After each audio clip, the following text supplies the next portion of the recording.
Welcome to On the Edge with April Mahoney Brains.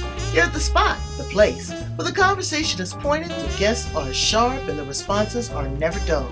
Did you bring your thinking caps? It's time to put them on, because the conversation starts now. Welcome to On the Edge with April Mahoney Brains. How are you? You're back at your favorite spot, the best podcast on the planet. Here, this is the place where the conversations are pointed, the guests are sharp, there she is, and the responses are never dull. Today, we are going to New Zealand.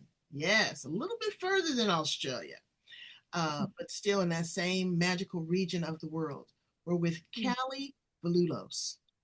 We're going to be talking about neurodivergency, learning, education, and really what we can do to embrace, enhance, and educate ourselves on the learning that we need to adapt. Because brain, it's a new world order. There are too many people that are neurodivergent, and they are not trapped. We're excluded. They're going through another place. Their communication style is different. Where I have guests on the show where their children are completely nonverbal. But even though they're nonverbal, they're excellent when it comes to music. They're excellent when it comes to technology. It is a different, it's just different now. And so we have to prepare ourselves for that. Teachers are going to, unfortunately, have to take on another skill set to be able to identify. And if that's not their zone of genius, get them the help that these children need. There's so many people that I've had on my show in their 40s that are realizing that they have ADHD or they're autistic. And they didn't realize that until their child was actually diagnosed. So we're going to talk to Calli about some of the signs, some of the symptoms, some of the benefits, and some of the joy with working with this population. Let's welcome her to the show. How are you, Calli? Kia ora, April. It's so lovely to be here. I'm really well, and I'm really excited to have this conversation with you. Me Thank too. you so much for Me coming, So for how did you calling me. find yourself in this space? How did you find yourself working with this population, and how do you show up in the world? So, I'm actually a diagnosed dyslexic, which is really quite uncommon for someone of my age, because No, it's I'm not, much older because than I I look. I am this. I'm dyslexic too. Yes, but I was diagnosed as a young child, which in those days dyslexia was like, it's in your head, or you're lazy or whatever. But I happened to go to a really amazing school in Zimbabwe where I was born. And it was a convent school, so I was actually taught by nuns, which is quite an unusual environment for the nurturing and the loving and the you don't expect that from a convent school. But where I went, the nuns were amazing, amazing women, and there were quite a few lay teachers as well. But at about the age of 11, I had a reading age of 7 at a push, and in those days they did the discrepancy test. So I did an IQ test, and I came out at a genius level with my IQ, but my reading was age 7.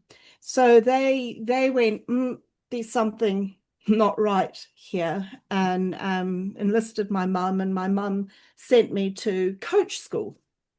So I went for extra reading lessons for quite some time, actually.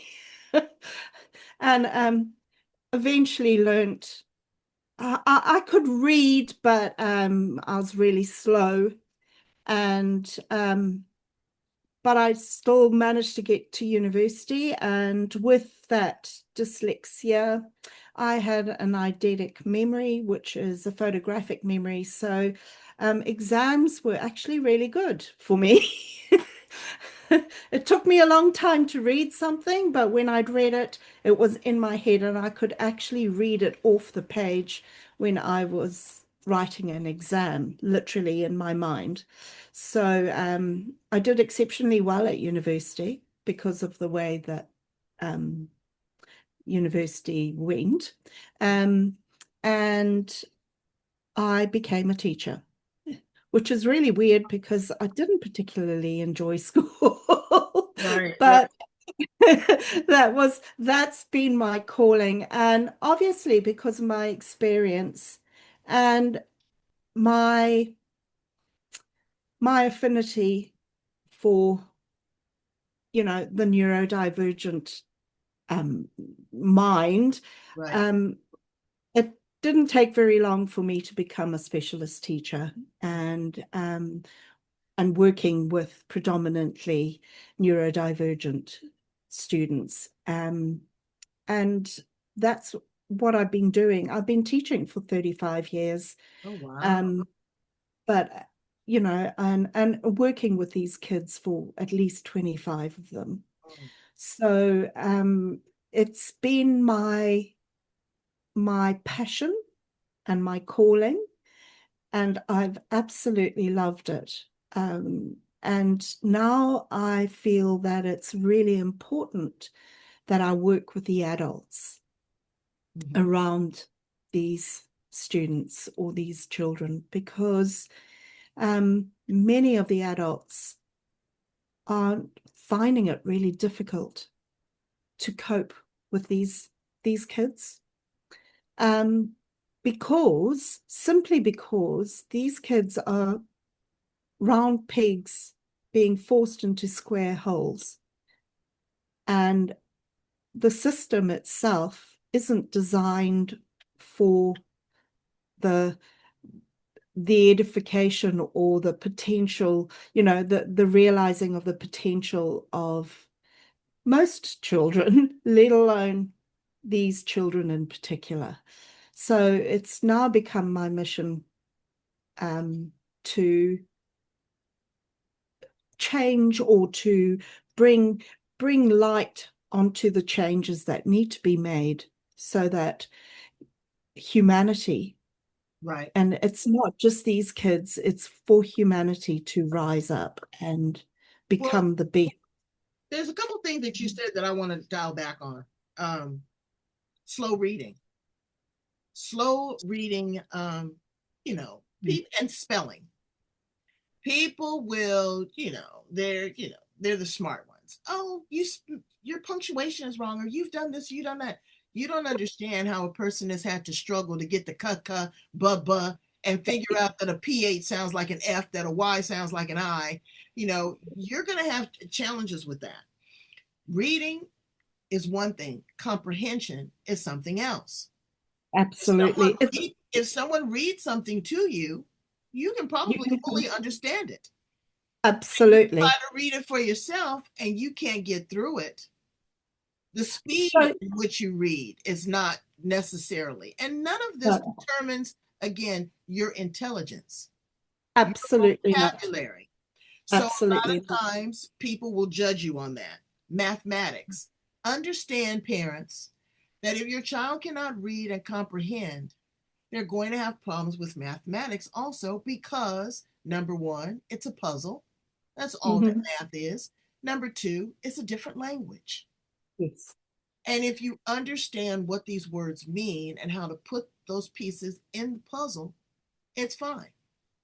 My Mm. challenge was I could not hear certain phonetic sounds. I just couldn't get. That's typical dyslexia. Typical And when you're dyslexia. a young child in the classroom and the teacher calls on you to read, and Mhm. everybody zooms through the page and you don't, Yeah. saying you become a disruptor, because you're going to do anything you can so the teacher's annoyed with you so that she doesn't have to call on you. Get Okay. out. Yeah. Or you get out of the classroom. Absolutely. Yeah. And people like yourself, like I see people in the world of psychology and psychiatry. They find that they are, quote unquote, at a lack or at a deficiency. And so they make that their goal, their career, because they understand the struggle is real. And so they're going to go back and they're going to be more empathetic. They're going to be more patient. And they know what worked for them. Coping. Coping, parents, you got to be patient. Your child is going to develop at their pace. Everybody 9 years old is not going to develop at the same age. They're not going to read at the same speed. They're not going to have the same mathematics. They're not going to have the same body type. They're not going to have the same mental capacity, maturity. We have to allow our children their creativity. Now, a quick story. My daughter, I tell you, I came home one day and she had on ears and a tail. And we're about to go out to dinner. And I said, okay, you can get out of your funnery. She said, oh no, I'm ready to go. I said, no, we're not going out like that. I said, you're not an animal. Yes, I am. I'm this. Oh, she got indignant. So I let her go, but I made her tuck in the tail. But what I found out was that was her creative genius, because now she is a sought out after costume designer and makeup artist. She's a LARPer. She loves Renaissance. She's at Disney. She's 38 years old and she's at Disney at least 3 times a month. Wow. And amazing. This is who she is. And she had a reading challenge as well. I put her in a private school. I asked the school, I said, so, you're saying that she has a certain challenge. They were trying to label her. Well, maybe, she needs to have medication. I said, no, because she's not displaying or exhibiting any of these other characteristics when she's around me. I'm watching her. So what makes you think or gives you the authority, oh, is it because you have 25 kids in the class and you're one teacher, and that, you're blessed the 27-year-olds, but you have no life experience. So you don't know what to do, and this child is being disruptive. Why are they being disruptive? Long story short, I took it to a place probably similar to the kind of tutoring you had. It's called Sylvan Learning Center. If they have those to this day, shout out to them, because within 6 months, they turned her life around. Yes. They turned her life around. Now, when Harry Potter came out, and it was 800 pages, and that child finished that book, I cried like a baby. Yes. She understood the Gaelic language and the different the nuances. I was like, I was having a problem with that. She enjoyed it. She embellished it. So these kids can flourish if you find a teacher like Calli, or you find someone that is able to open that door. Parents, it's hard when you go to a job and you can't focus, and that you can't complete a task, and you're wondering, what's wrong with me? And your boss is looking at you with a side eye. Go get yourself tested. But you know what? I don't know if they do this there in New Zealand or in the UK, but they don't consider it adult as a disability. Well, it's not really a disability. Actually, all neurodivergence can be explained extremely quickly and easily. What it is, and this is proven with neurological testing and things like that, it's a right brain dominance. So reading and writing and maths and all those are left hemisphere exclusive activities. And when you are right brain dominant, the right side of your brain is working harder than the left side of your brain. And that's why phonics doesn't make any sense to a biological dyslexic, because the phonetical processing part of the brain is just behind the left ear. And when a dyslexic reads, the neurons fire completely on the right-hand side of the brain and completely miss out the phonics. Oh, wow. The phonics area. So that explains a lot, because the right hemisphere of the brain is the intuition, the creativity, the imagination, the the artistic side, and also the very creative side, and big picture thinking, and all those really important abilities actually come from the right hand side of the brain. This is not to say that the left hand, hemisphere isn't ever engaged. If it wasn't ever engaged, we'd be in big trouble as a neurodivergent community. Right. So it's just a dominance. Now, there's some modalities that have discovered ways to actually enhance that ability to use your right hand brain, your right hand hemisphere, to be able to do left brain functions. Right. One of them is Davis dyslexia and autism. I don't know if you've heard of Ron Davis. No. He's a really interesting man to have a look at. I read his book when it first came out in the 90s, and I remember reading it going, oh my gosh, this is me. This is me. This is me. And one of the things that really struck me at the time was that he said in his book that neurodivergent, particularly dyslexic students or people think in pictures. And I was like, is there any other way to think? Right. I was like, oh, is there any other way to think? And then I discovered that neurotypical, well, we say neurotypical, but everybody's, on the spectrum really in the neurotypical people think in words. I was like, what? I don't think in words at all. It's just pictures. Everything's pictures. So you can extrapolate from that why we have problems expressing ourselves in words, because a picture is worth 1,000 words, isn't it? Right. So Absolutely. you try and get what's in your mind as a picture into words. Right. It's very restrictive, and there's all sorts of problems that come with that. And I read his book, I took it on, and then I forgot about it for years and years and years. And then when I came to New Zealand, I met a Davis facilitator, and wow. it all came flooding back. And I did the Davis course. And although I'm a teacher, I can read, I can write, I do grammar and all that, but I was still really slow at reading. And I was always like, I don't want to further my studies because it's just a lot of reading. And I don't enjoy reading. I enjoy listening to books and things, but I don't enjoy reading. I did the course, and it's a week intensive course. And by the end of the week, I was reading, speed reading.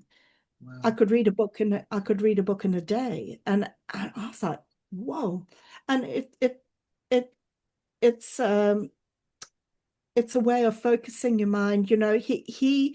Ron Davis himself is autistic and dyslexic, and he taught himself to read and write in his 20s.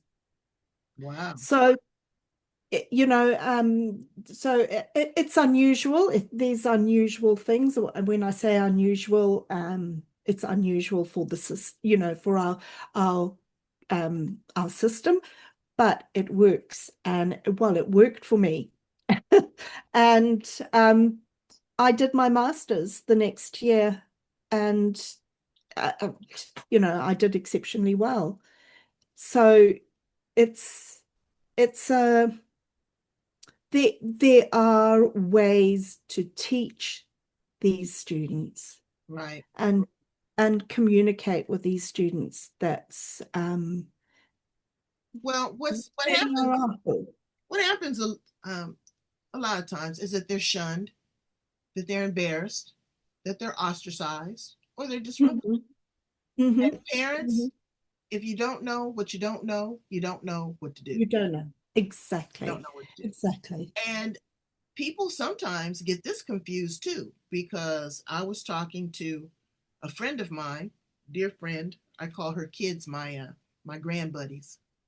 Uh, they want to say that her son is uh, autistic or has ADHD, and I have no problem with the diagnosis, but that's not it. The child is gifted. There's They a often, struggle. Yeah, there's a struggle with being gifted too. They're oh, they're super absolutely. smart. Yeah, they're super smart.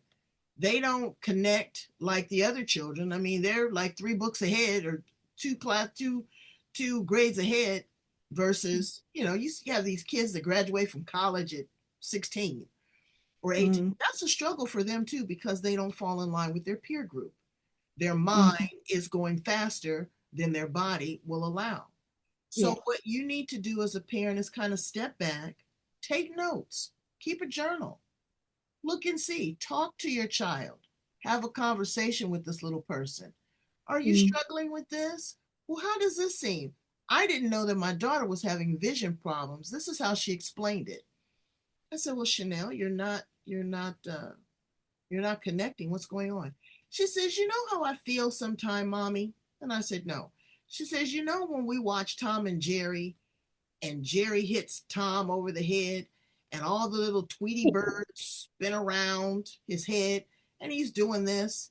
And I was like, yeah, that's how I feel. Me, wow. there was vision and there was dizziness. She was struggling to see. And I didn't know that. I mean, she was seeing everything. And then when we would go to read, she would always want to read the same book. She would never Mm, want to challenge. And then when I say, okay, let's sound this out phonetically, she'd struggle with it. And she would play with the turtle. Everybody else is on the mat. She's playing with the turtle. I'm like, okay, so what's going on here? And she says, I don't like to read because the kids laugh because I don't read as fast as they do. Well, number one, she had a reading challenge and mhm, she couldn't see. mhm. So again, even they don't know how to explain something that they've never experienced. Well, As that's it. as a parent, you Mhm, don't know how to identify something that you've never had experience with. mhm, mhm. So check it out. Go online. I'm telling you, check in with Callie. I'm sure she's got a checklist that you'll be able Yes, to tick the boxes and figure out, does my child fall within these parameters? Is this something absolutely. that I should go to level 2 for, level 3 for? There's great things on YouTube. There's great psychologists. Um, Mhm. excuse me, healthcare is a challenge now. I understand that. A lot of parents are trying to figure out what is the best course of action. It's not discipline, it's not corporal punishment, No, it's because not. it's a reason for it. They're being bullied, they're being ostracized, they don't get it, they've got a challenge, they're Mm. neurodivergent.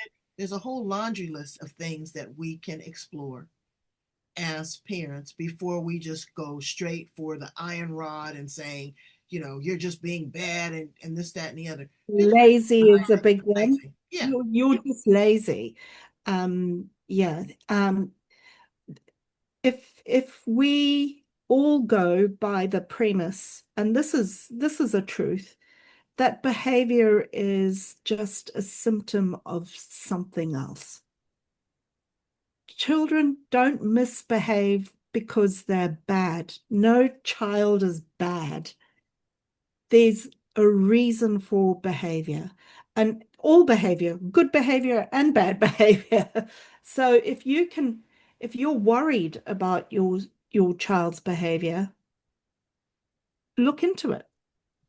Try and find out what's underneath it. That's called love.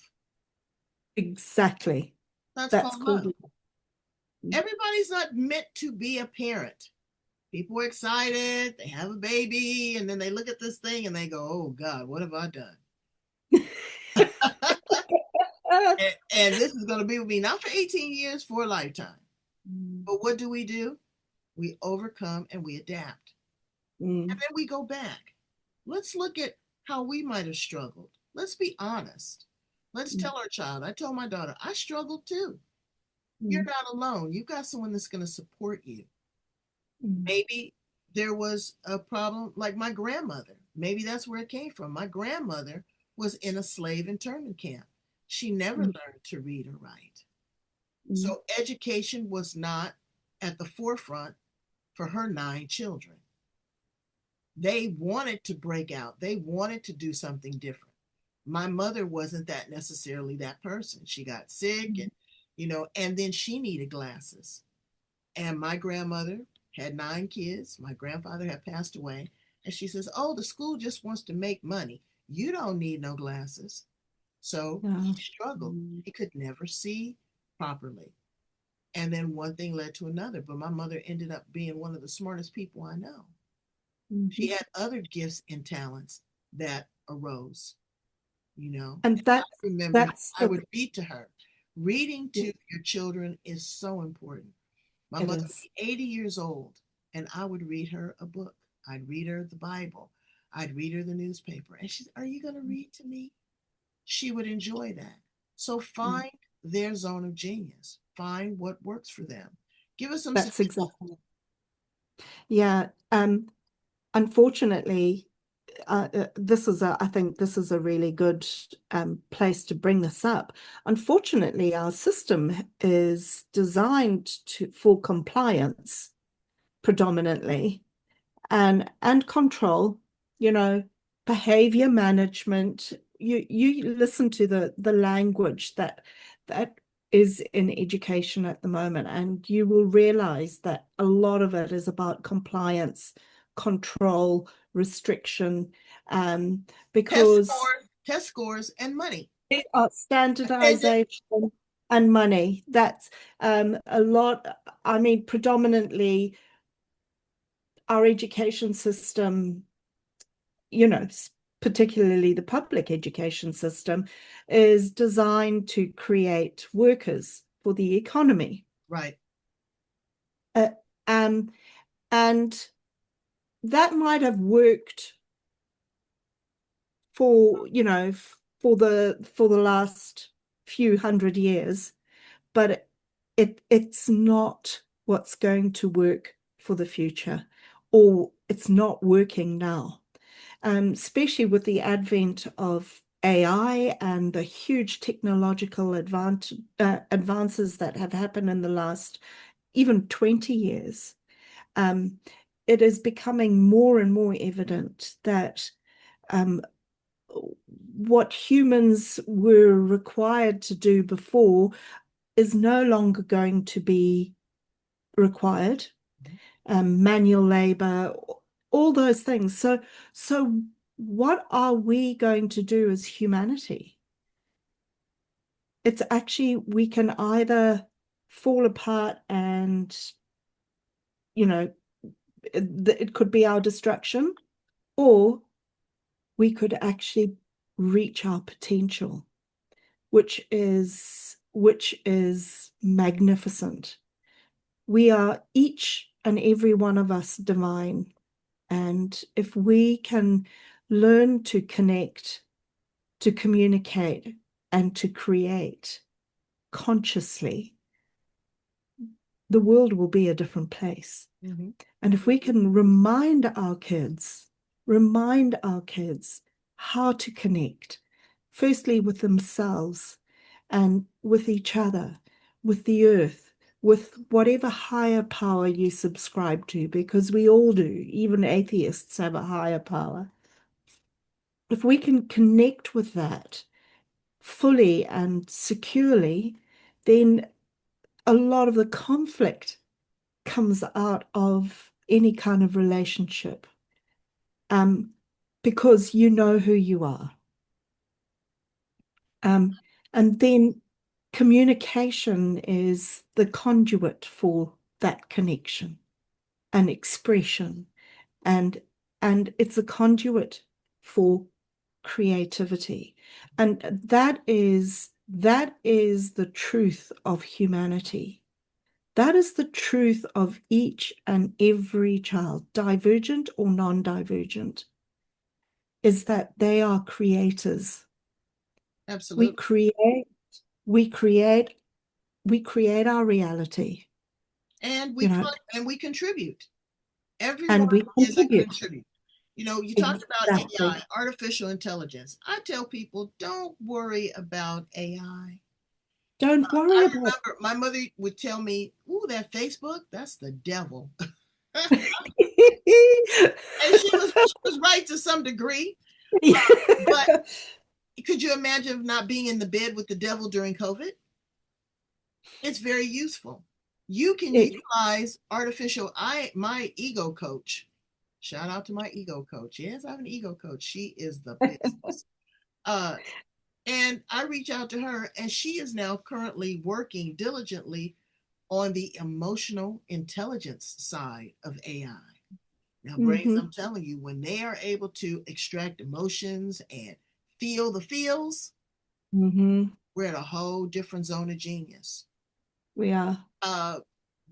What happened? I don't know.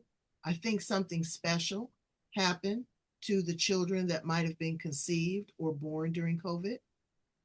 I don't know. I'm just sticking it out there because it was a different time. It was a different world. It's a, Well, it was a turning point, wasn't it? It was a turning point, and I don't know if the injections had an impact, if the actual virus itself, the morphing and the constant what do you call it? Mutation of the virus, from different parts of the world. So I would just say to step back, take a deep breath, and do your due diligence. Have a conversation and appreciate your child right where they are. I agree. Right where they are, because there's a gift and a talent there. Musically, mathematically, science, compassion. Exactly. Children that are non-verbal are some of the most loving people you will ever meet. And I work with quite a few non-verbal students, and they have an incredible connection to consciousness. And nobody can deny that. I don't know if you've heard of the telepathy tapes. You got some good stuff, Brains. You writing this down? Yeah. So the telepathy tapes is a podcast. I've forgotten the name of the lady that does it. You can find it on any podcast platform. I highly, highly recommend that everybody listens to them, because they're fascinating, absolutely fascinating. And the I guess the crux of it is this lady does some research into nonverbal students or nonverbal children whose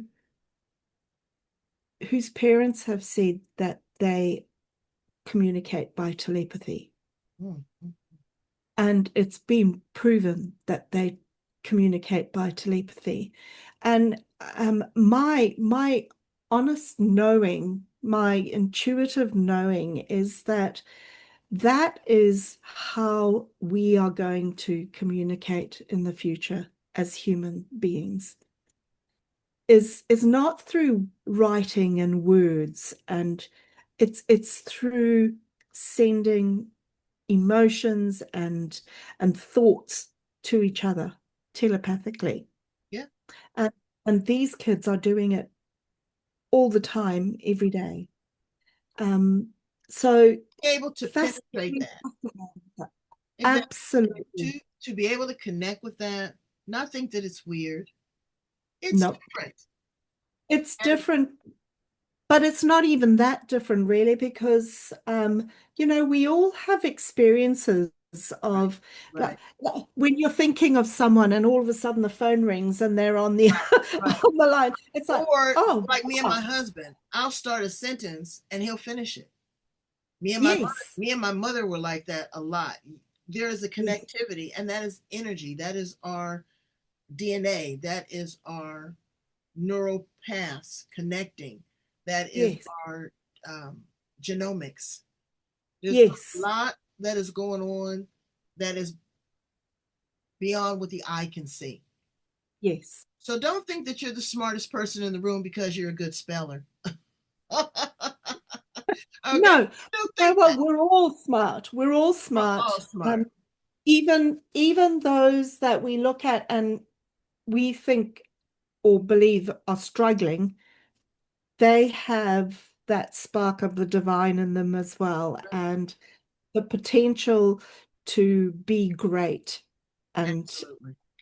Absolutely. so, and if we can change our systemic um or our systems so that the three things of communication, connection, communication, and creativity are the focus of our learning system, then eh, everything will change. Everything will change. So that is now my passion, is to really um, bring that to the light.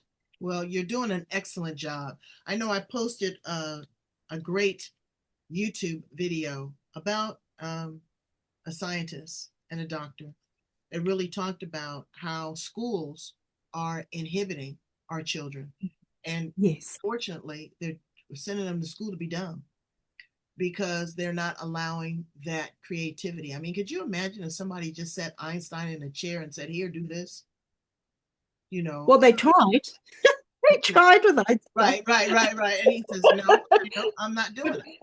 Yeah. Dave Hawkins, these you looked at David Hawkins and you would think, really? And he was Mhm. mind blowing. I can't think of that other young lady's name that is neurodivergent, but she went and she talks to world leaders about the environment and about humanity. You know what I'm Yeah. talking about. Yes. And they're brilliant. They're brilliant. So again, don't pigeonhole people. But in conclusion, I want to ask a couple questions. What do people have to look forward to when they work with you? Um, at the moment, when people work with me, I provide advice and at the moment I'm actually building a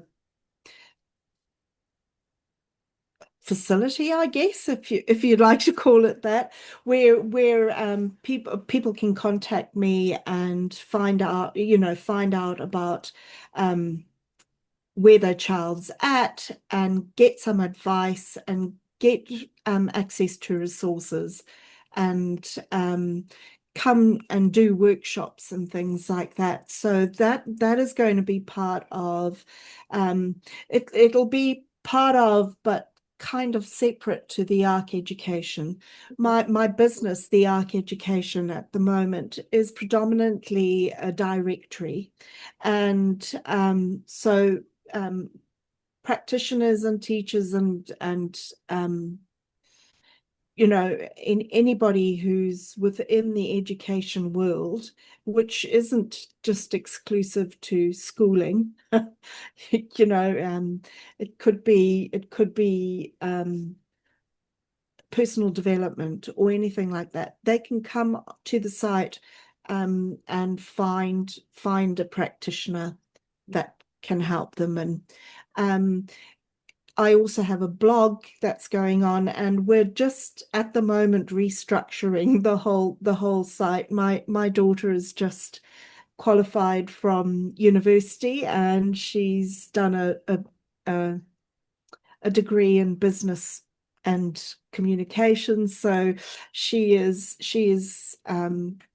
joining me in my business, and we're And she revamping. probably reads a little faster than you.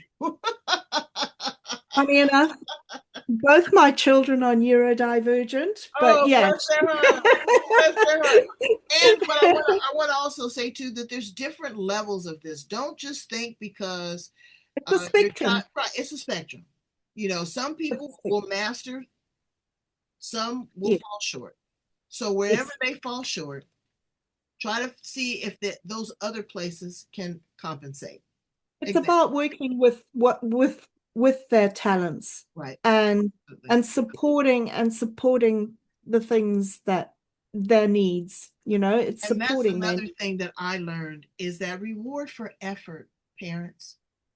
If a mm, child does not get an A on a test and they were getting F's and they get a C minus, you reward them for that effort because they yes, tried. That letter grade, that IQ test does not determine who they are or what they can contribute to society. So exactly. don't get caught up on that because Yeah. they will be great or if they're just average. Well, Average is beautiful too. all of us are great. All of us are great. Um, we have that we have that potential to be incredible. Every single one of us. Absolutely. And it's about, for way too long we've been put in boxes. You know, you're successful if you have a lot of money. You're you're intelligent if you get A's in tests. You're and actually none of that is true. Right, None of that is true. right. I get it. It's Let just me ask you some fun. one perspective. Let me ask you Yeah. some fun questions before we conclude. I love to ask that. If you were not into education, what would be your whimsical career? What would you have liked to done? I'd be an artist. Ooh, what type of I, artist? Visual um, painting? visual artist, yes. Hmm. Visual painting, sculpture. I actually did my first year at university, I did fine art. Wow. Um, but it wasn't actually my calling. I didn't enjoy it. And as soon as I went into education, I thrived, absolutely thrived. So, But again, but you were able to express yourself. exactly. But at the same time, being at university and doing fine art, I was being pigeonholed as Right. well. It's like what? Like my daughter with the ears and the tail. Now, what are you gonna do with that? How are you gonna eat? Yeah, yeah, Who's gonna get exactly. you a job walking in there with ears and tails? Disney, the Yeah, theater. Yeah, that's who's gonna give you a job. yeah. If you were It's really funny that I have a funny story actually. I was, at the end of every term we had to do an exhibition, and that was our assessment. And so I was standing in my exhibition, and the lecturer came in, and he looked around, and he was very sort of arrogant. He said to me, "Did you go to a convent?" And I said, "Well, actually, I did." wow, good on you. And I said to him, "So this is an obvious reflection of who I am. So you can't mark me down for Right. not liking my art." Mm, Because wow. because art is such a subjective thing. But anyway, so so that was one of the reasons why I couldn't I couldn't stay in that degree, because it was do it the way do what we want to see, not who you are, Right. if that And makes you have sense. to appreciate that. If you were an appliance in the kitchen, appliance would you be? I'd be a multi cooker. Multi cooker. Yeah. Okay. An instant pot. Pot. Okay. All right. That's good. Yeah, Yeah. that's really good. You know what I say I am? I'd be a garbage can. A garbage can? That's a garbage can. Have you seen the new high-end garbage cans? That that munch up Oh, the garbage. they munch up the garbage. They sanitize. Deodorant. They deodorize it. But I want to be the place that you just deposit the things that no longer serve you. I want to be Uh-huh. the place where you recycle and you renew. I want to be the place that's taken out often and regularly. So I Yes. want to be a high-end garbage can. Absolutely. Well, I'm definitely a multi-cooker, I decided, because sometimes I like to do things slowly, like a slow cooker. Sometimes I like to do things under pressure, like a pressure cooker, Right? you know? And I love variety is the spice of life for me too. I think that's part of my neurodivergence. I am ADHD as well as dyslexic, but ADHD inattentive. But that comes out in getting bored pretty quickly Right. and What hyper focusing. if you So could time travel, if you could go back to the past, stay here in the present, project to the future, where would you land? I'd be here this present moment right now. Perfect. You couldn't make it any better.